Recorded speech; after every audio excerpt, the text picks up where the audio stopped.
Hello viewers, welcome to Miracle World YouTube channel.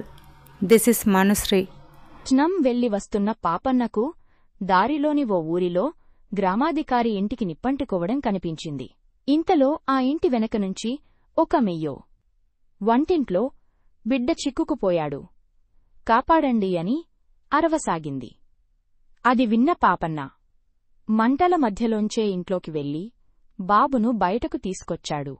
అప్పుడే అక్కడికొచ్చిన గ్రామాధికారి నౌకరొకరు బాబును తన చేతుల్లోకి లాక్కొని యజమాని దగ్గరకెళ్లాడు. అయ్యా, మంటల్లోంచి బాబును కాపాడి తీసుకొచ్చా. కాస్త ఆలస్యమైతే బిడ్డ ఏమయ్యుండునో అన్నాడు. నా వారసుడిని రక్షించిన నీ రుణం ఎప్పటికీ తీర్చుకోలేను అన్నాడా యజమాని.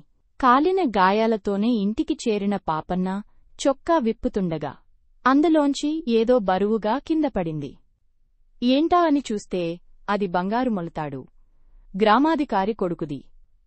వారం తర్వాత దాన్ని తిరిగిచ్చేందుకు గ్రామాధికారి ఇంటికెళ్లాడు పాపన్న. కాలిపోయిన ఇంటి స్థలంలో కొత్తది కడుతున్నారు.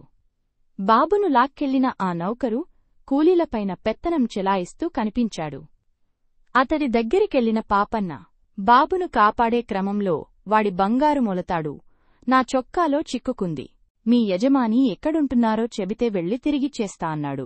పాపన్న యజమాని దగ్గరికెళ్తే బాబును తనే కాపాడినట్లు చెప్పినదంతా అబద్ధమని తెలిసిపోతుందని భయపడ్డాడా నౌకరు. దాంతో వాళ్లు ఊళ్ళో లేరని అబద్ధం చెప్పాడు. ఆ మొలతాడును నాకివ్వండి, మా యజమానికి అప్పగిస్తాను అనడంతో సరేనంటూ ఇచ్చేశాడు పాపన్న. మొలతాడును అలాగే కాజేస్తే ఎప్పటికైనా ప్రమాదమేనని అనుకున్న నౌకరు దాన్ని కరిగించాలని అనుకున్నాడు. వెంటనే కంసాలి దగ్గరికెళ్లి ఆ మొలతాడును ఇచ్చి కరిగించమన్నాడు.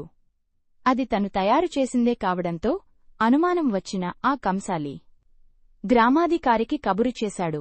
ఆయన వచ్చి నౌకరును నిలదీశాడు. బిడ్డను కాపాడింది తను కాదని పాపన్న అని చెప్పడంతో అసలు నిజం బయటపడింది.